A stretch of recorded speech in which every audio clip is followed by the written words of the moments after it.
Cumprimento a todos os meus irmãos com a paz de Jesus. Seja bem-vindo a esta live do dia 17 de abril. Feliz sábado para você. Antes de iniciarmos o estudo da Palavra de Deus, vamos orar. Pai querido que estás nos céus, aqui estou com os meus irmãos, buscando a Tua graça, a Tua bênção sobre nós. Derrama sobre mim e sobre eles o Espírito Santo. Que ao abrirmos a Tua Palavra neste momento, o Espírito Santo fale ao nosso coração. Ouve a nossa oração, em nome de Jesus que pedimos. Amém. Queridos, Deus colocou na mente da minha esposa e na minha mente o tema para esta live. Põe em ordem a tua casa. Coloque em ordem a tua casa. Eu convido você para abrir a Bíblia. Abra sua Bíblia no segundo livro de Reis, capítulo 20. O segundo livro de Reis, capítulo 20, vamos ler a partir do verso 1.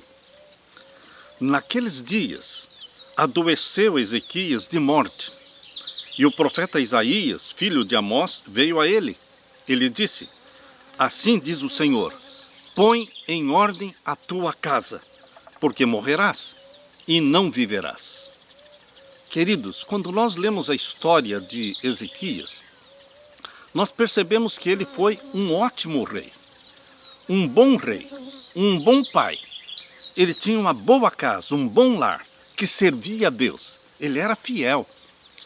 Mas por que Deus agora pede para Ezequias, põe em ordem a tua casa? Será que ele precisava corrigir alguns erros, alguns problemas do seu lar, da sua casa? Eu tenho a dizer que não existe ninguém tão bom que não possa melhorar. Não existe um lar tão perfeito que não possa melhorar. Nós sempre temos defeitos e problemas a serem corrigidos e que muitas vezes são inconscientes a nós. Nós nem sabemos que temos aqueles problemas. Este era o caso de Ezequias. Embora ele fosse um ótimo rei, a palavra de Deus diz claramente isto no segundo livro de Reis, capítulo 18. Veja aí o segundo Reis, capítulo 18, e o verso 2 em diante diz assim: tinha 25 anos de idade quando começou a reinar Ezequias, e 29 anos reinou em Jerusalém, e era o nome da sua mãe Abi, filha de Zacarias, e fez o que era reto aos olhos do Senhor, conforme tudo o que fizera Davi, seu pai. Este tirou os altos e quebrou as estátuas e deitou abaixo os bosques e fez em pedaços a serpente de metal que Moisés fizera, porquanto até aquele dia os filhos de Israel lhe queimavam incenso e lhe chamaram Neustã. Verso 5. No Senhor Deus de Israel confiou, de maneira que depois dele não houve seu semelhante entre todos os reis de Judá, nem entre os que foram antes dele, porque se chegou ao Senhor, não se apartou de após ele, e guardou os mandamentos que o Senhor tinha dado a Moisés. Um ótimo rei, um bom pai, fiel.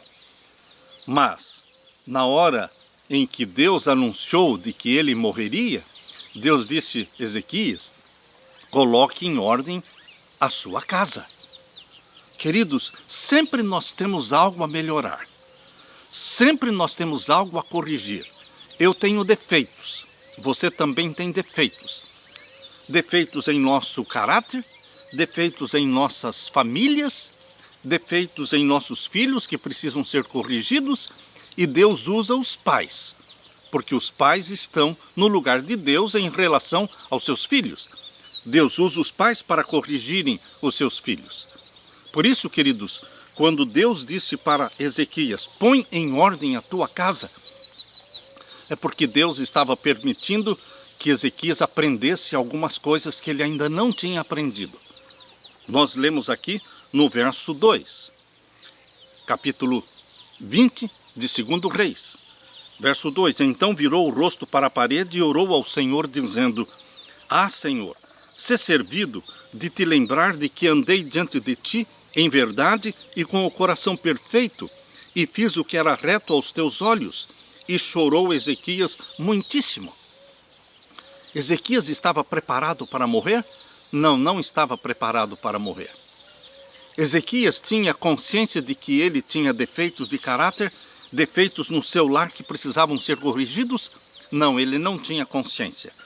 Ele diz aqui que ele andou diante do Senhor com o coração perfeito e fez o que era reto aos olhos de Deus.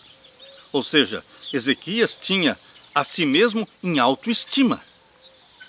Queridos, nós não somos perfeitos. Só Deus é perfeito, só Jesus é perfeito.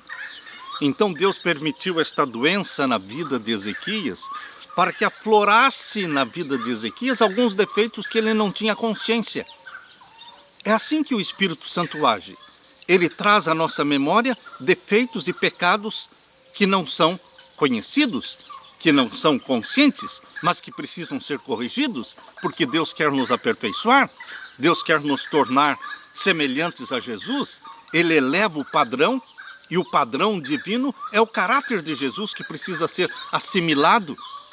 Por isso, queridos, Deus permitiu esta experiência na vida de Ezequias e permite também experiências na sua vida. Olhando para o nosso lar, nós podemos pensar, nós temos um lar perfeito. Meus filhos estão andando nos caminhos do Senhor. Eu, por exemplo, o Anderson, ele é capelão no Hospital Adventista lá da Flórida. E a Evelyn, ela é esposa de um médico, Dr. Haroldo.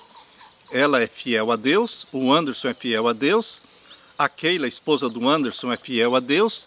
Nossos netos estão andando nos caminhos do Senhor. Mas, queridos, parece tudo perfeito, mas não é.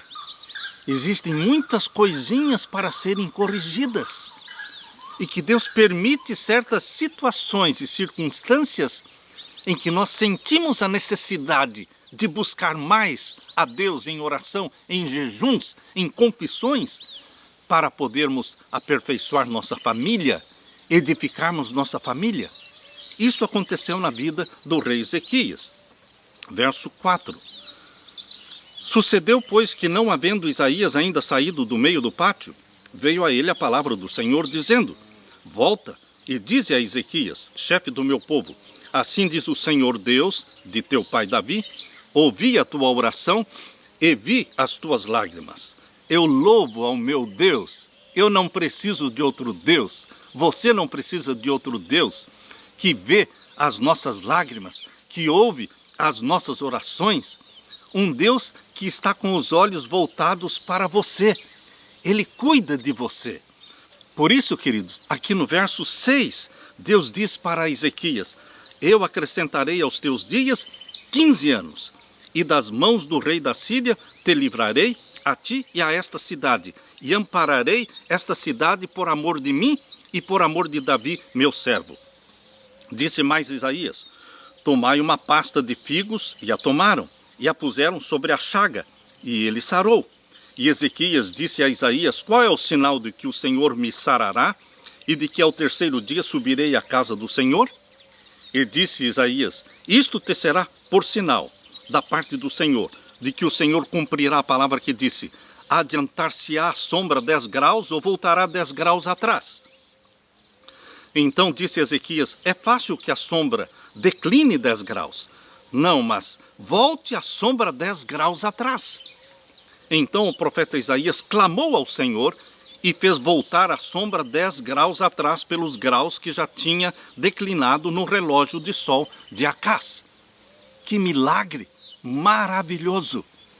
Esse milagre que Deus operou na vida do rei Ezequias trouxe na vida de Ezequias alguns defeitos que se tornaram conscientes para ele. Queridos, na hora da glória, na hora da bênção, surgem defeitos que precisam ser corrigidos. Não é somente na provação, na miséria, na fome, no desemprego e na doença. Mesmo quando Deus nos cura, Deus opera milagres e Deus abençoa, mesmo na bênção de Deus, existe a intenção de Deus de nos curar de defeitos que vão aflorar, vão aparecer neste momento de bênção e de milagres. Ezequias, no momento do milagre, da cura e da bênção, ele se esqueceu de Deus. Incrível que possa parecer, mas no momento da bênção, do milagre, ele se esqueceu de Deus, porque veio uma comitiva de longe. Aqui o verso 12 diz: naquele tempo enviou Berodaque Baladã, filho de Baladã, rei de Babilônia, cartas e um presente a Ezequias, porque ouvira que Ezequias tinha estado doente. E Ezequias lhes deu ouvido e lhes mostrou toda a casa do seu tesouro, a prata e ouro e as especiarias, e os melhores unguentos, e a sua casa de armas, e tudo quanto se achou nos seus tesouros. Coisa nenhuma houve que lhes não mostrasse, nem em sua casa, nem em todo o seu domínio. Então o profeta Isaías veio ao rei Ezequias e lhe disse: que disseram aqueles homens, e de onde vieram a ti? E disse Ezequias: de um país muito remoto vieram, de Babilônia. E disse ele: que viram em tua casa? E disse Ezequias: tudo quanto há em minha casa viram. Coisa nenhuma há nos meus tesouros que eu lhes não mostrasse. Mas Ezequias não mostrou Deus. Se esqueceu de Deus. Aquele que operou o milagre. Aquele que fez a maravilha. Queridos, o santo de Israel, o Deus de Ezequias, foi esquecido.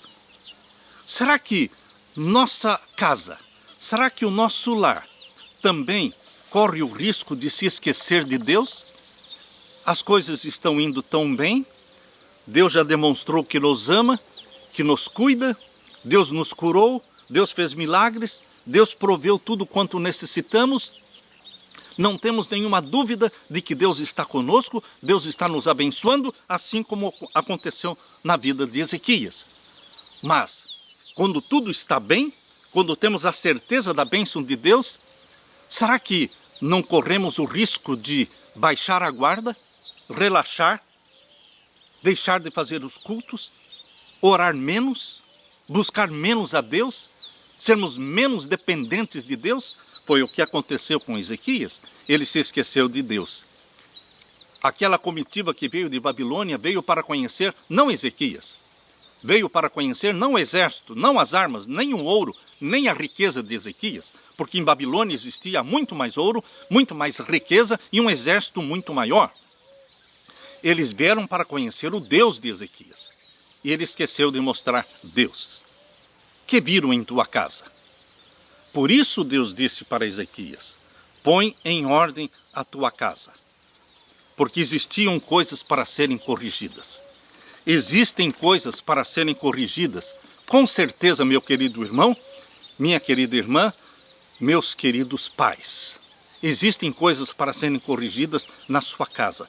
Por melhor que seja o seu lar, por mais cristãos que sejamos, eu e você precisamos corrigir.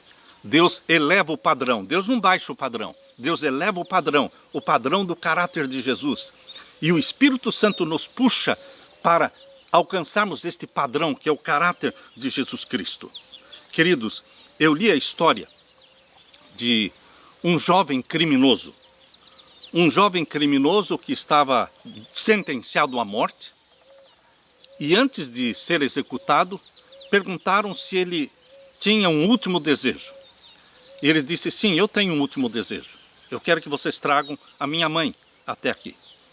Buscaram a mãe deste criminoso sentenciado à morte, e quando ela chegou, ele disse: estão vendo esta mulher? Toda a minha desgraça eu devo a ela. Quando eu roubava, ela não me corrigia. Quando eu trazia para dentro de casa o fruto do meu roubo, ela aceitava e não me repreendia. Por isso eu fui decaindo no crime e hoje estou sentenciado à morte.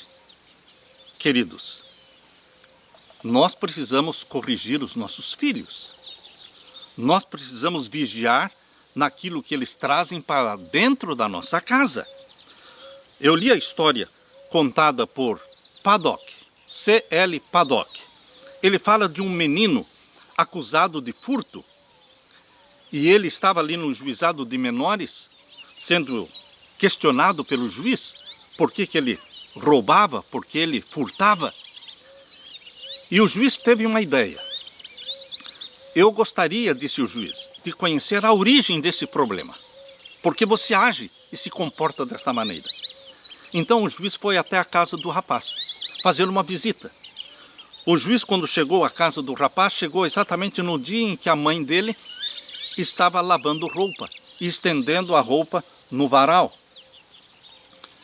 chamou a atenção do juiz que quando ele olhou para aquele varal, ele viu ali várias toalhas. Interessante que cada toalha tinha o nome de um hotel diferente. Cada toalha, praticamente pendurada naquele varal, tinha o nome de um hotel diferente. Queridos, ele descobriu a causa. Aquele jovem rapaz, ele roubava e trazia para dentro de casa o produto do seu roubo. Ele roubava dos hotéis toalhas e traziam, e sua mamãe, sua família, usava aquelas toalhas normalmente, não corrigiam. Queridos, Deus nos colocou como pais, mães e pais, diante dos nossos filhos, na posição de Deus. Nós representamos Deus dentro da família. Nós temos que preparar nossa família para o céu. Nós temos que repreender o pecado. Nós não podemos concordar com aquilo que os nossos filhos fazem de errado. Não podemos ter medo de corrigir. Por isso, meus queridos, nós precisamos agir dirigidos pelo Espírito Santo, mas corrigir os nossos filhos. Eu li a história de um soldado de Napoleão Bonaparte. Este soldado foi descoberto à noite fugindo do acampamento. Eles estavam acampados para uma guerra e ele foi encontrado fugindo à noite numa jangada. Uma jangada mal feita, mas ele estava tentando atravessar o Canal da Mancha naquela jangada. Ele foi preso, levado até Napoleão Bonaparte.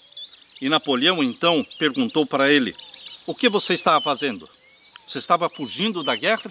Ele disse: não, eu não estava fugindo da guerra. Eu estava tentando atravessar o Canal da Mancha para visitar a minha mãe que está doente e eu queria vê-la. Mesmo que fosse pela última vez, eu queria vê-la antes que ela morresse e antes que eu entrasse nessa guerra, que eu poderia também morrer na guerra. E Napoleão Bonaparte disse: então você estava pensando em cruzar o Canal da Mancha nesta jangada somente para ver pela última vez a sua mamãe? Ele disse: sim, e eu irei cruzar o Canal da Mancha se o senhor permitir.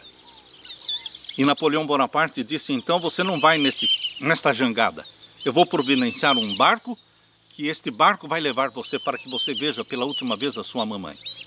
Queridos, este filho amava a mãe ao ponto de arriscar a própria vida para vê-la pela última vez. Por que essa diferença? Porque uns filhos odeiam seus pais, outros filhos amam os seus pais. Há muitos pais que pensam que em serem bonzinhos, em concordarem com tudo, em não repreenderem os seus filhos, em não disciplinarem os seus filhos, eles vão ser amados e vistos como ótimos pais. Não, queridos. Os filhos gostam de pais que sejam firmes.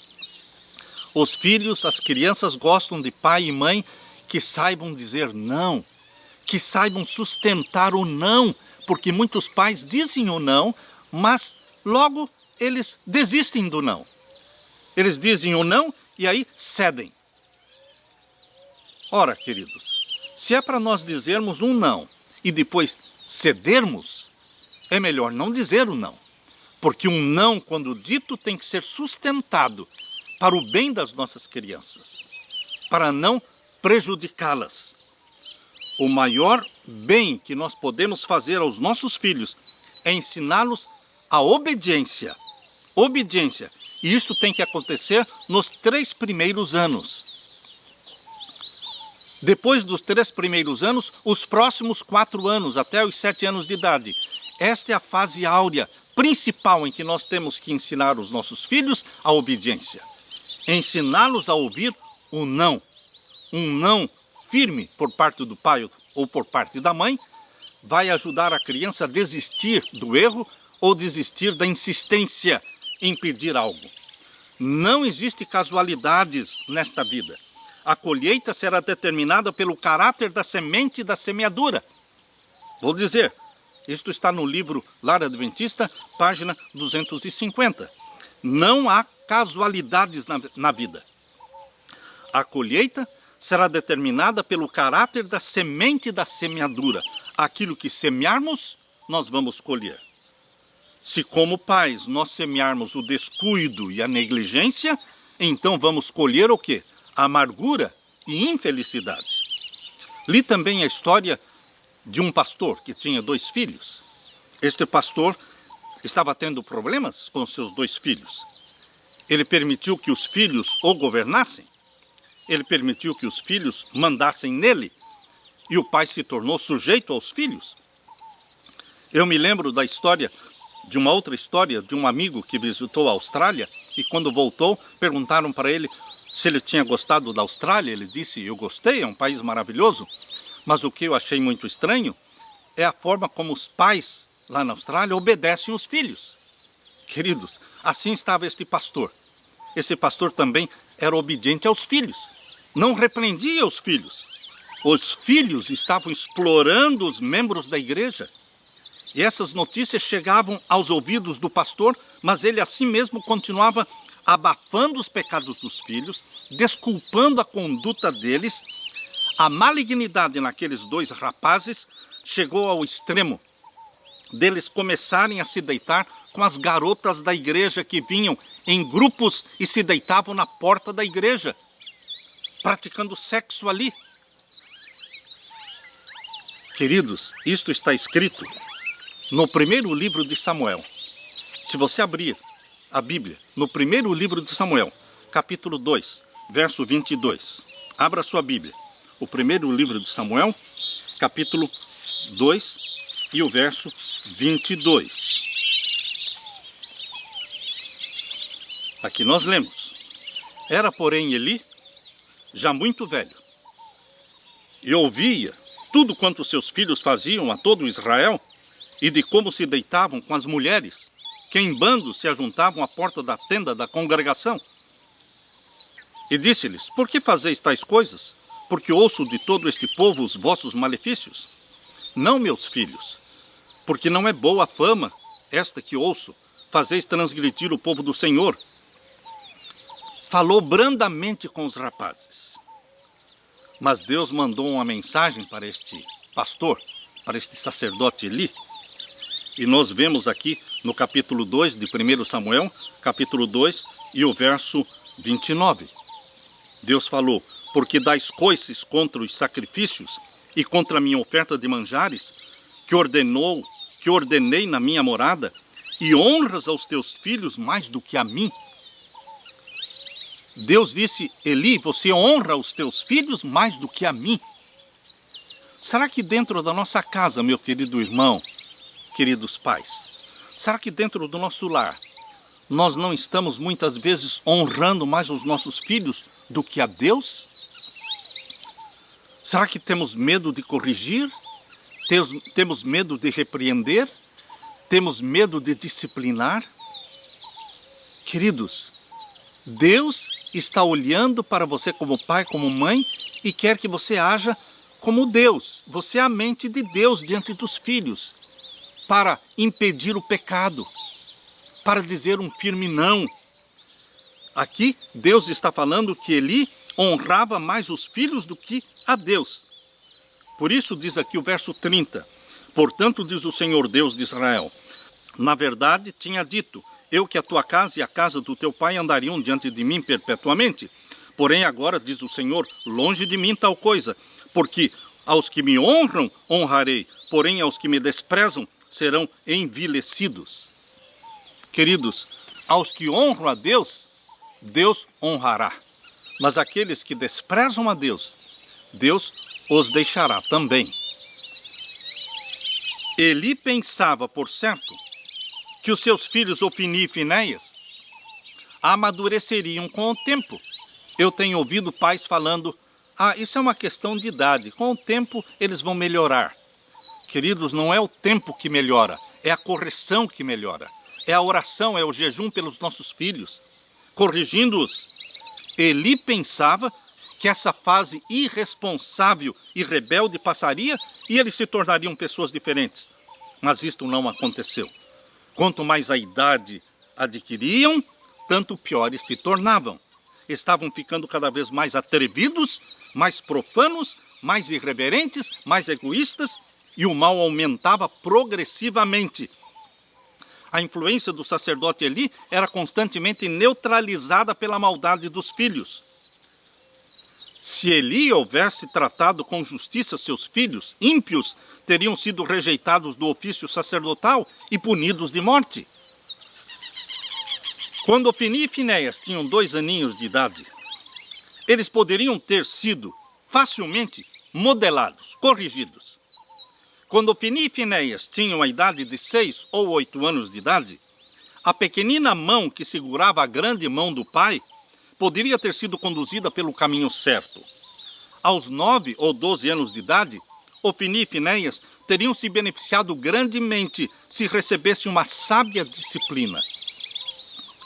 Por isso Deus diz, ponha em ordem a tua casa.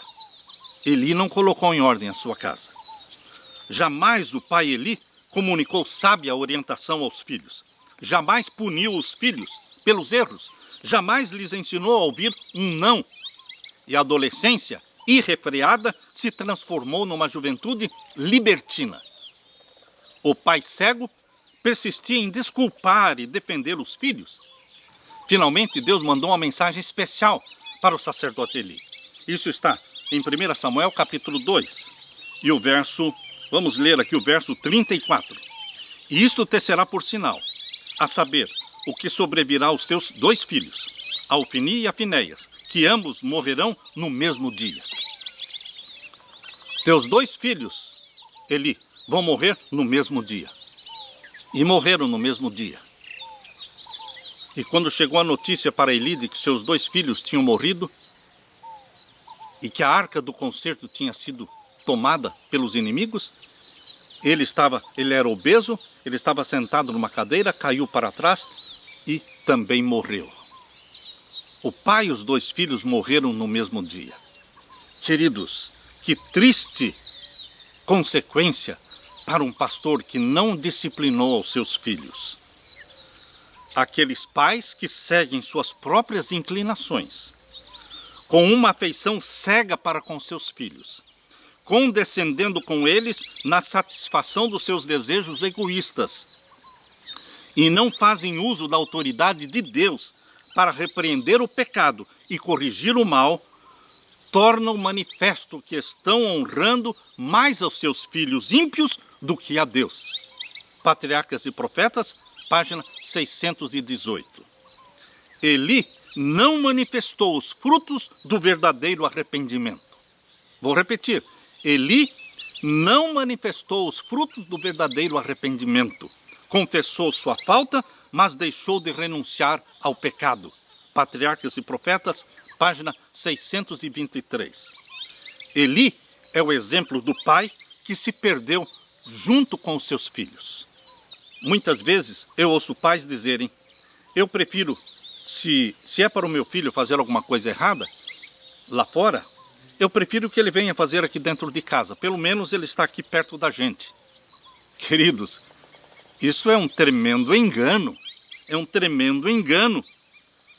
Se os nossos filhos fazem coisas erradas fora dos nossos olhos, que são desconhecidas a nós, fora da nossa casa, e nós não estamos sabendo, nós não podemos responder por isso. Mas se os nossos filhos estiverem fazendo coisas erradas dentro da nossa casa, debaixo dos nossos olhos, com o nosso conhecimento, então o pecado desses filhos são deles e são dos pais também. Muitos lares são transformados em tentação para os filhos. Os pais permitem que venha para dentro de casa tudo o que os filhos querem. Música pagã, música popular, novelas, filmes de Hollywood, queridos, comida, estilo de vida, colocando dentro da geladeira coisas que Deus não aprova. Se nós acocamos os nossos filhos, se nós passamos a mão em cima deles, se nós queremos que eles permaneçam dentro de casa pecando, então nós vamos nos perder com os nossos filhos, assim como Eli. Lembram-se vocês do pai do filho pródigo, que não permitiu que o filho vivesse de uma forma libertina e profana dentro de casa? Por isso o filho pediu para sair de casa. E quando o filho voltou para casa, voltou arrependido, confessando os seus pecados. Mas ele tinha um lar para voltar. Nossos filhos precisam de um lar que seja um refúgio contra as tentações. Você e eu, como pais, não podemos transformar os nossos lares como o centro da tentação. O nosso lar precisa ser um centro de refúgio para os nossos filhos contra a tentação. Queridos, eu li também a história de uma mãe que foi conhecida como uma mãe muito severa, muito dura. Eu li a história que foi publicada em 1970, e nessa história existia uma carta aberta escrita pelos filhos desta mãe. E a carta dizia assim: quando criança, eu tive a mãe mais severa do mundo. Enquanto outras crianças comiam doce na primeira refeição, ela me fazia comer cereais, ovos e pão torrado. Minha mãe insistia em querer saber onde estivemos. Você diria que estávamos numa prisão. Ela queria saber quem eram os nossos amigos e o que estávamos fazendo.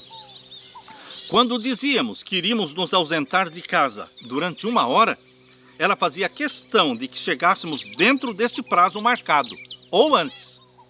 Lamento ter que admitir, mas realmente minha mãe teve a coragem de transgredir as leis que regulam o trabalho das crianças, porque ela nos fazia trabalhar. Tínhamos que lavar os pratos, tínhamos que arrumar as camas, tínhamos que aprender a cozinhar e a fazer toda espécie de coisas. Creio que a minha mãe permanecia acordada a noite toda imaginando coisas para fazermos no dia seguinte. Ela insistia sempre em que falássemos a verdade, toda a verdade, coisa alguma a não ser a verdade. Quando entramos na adolescência, ela se tornou muito mais ativa e a nossa vida se tornou mais insuportável ainda. Nada de buzinas em frente da nossa casa para sairmos correndo para encontrar nossos namorados. Não! A mamãe exigia que os nossos namorados viessem conversar conosco dentro de casa. Estava esquecendo de mencionar que enquanto as nossas amigas e amigos já namoravam com a idade de 12, de 13 anos, minha antiquada mãe se recusou a permitir que eu namorasse antes dos 15 ou 16 anos. E a sua palavra não voltava atrás. Quando ela dizia um não, era um não firme. Tenho que confessar que a minha mãe foi uma negação como mãe, pois nenhum dos filhos foi preso até hoje. Nenhum dos filhos espancou seu cônjuge. Todos os meus irmãos serviram ao governo do seu país voluntariamente, sem protestar. Tomando isto por base, estou procurando criar agora os meus filhos. Vocês veem? Eu agradeço a Deus por me haver dado a mãe mais severa do mundo. Assinado, outra mãe. Queridos, o amor ou o ódio dos nossos filhos? Nós estamos preparando os nossos filhos para o céu? Ou estamos deixando os nossos filhos a crescerem sem disciplina, sem hora para dormir, sem hora para levantar, sem saber o que eles estão fazendo dentro do quarto? Se não temos conhecimento do que eles veem na internet, como é que eles estão usando a internet dentro do quarto? Queridos, será que nós temos consciência? Será que nós temos restrições? Será que nós consagramos o quarto dos nossos filhos a Jesus? Consagramos nosso lar a Jesus? Será que estamos pondo em ordem a nossa casa? Esta é a mensagem de Deus para mim e para você. Coloque ordem na sua casa. Põe ordem em tua casa. Queridos, a loucura dos pais é permitir que os filhos cresçam na desobediência, na rebelião, pensando que quando ficarem mais velhos serão melhores.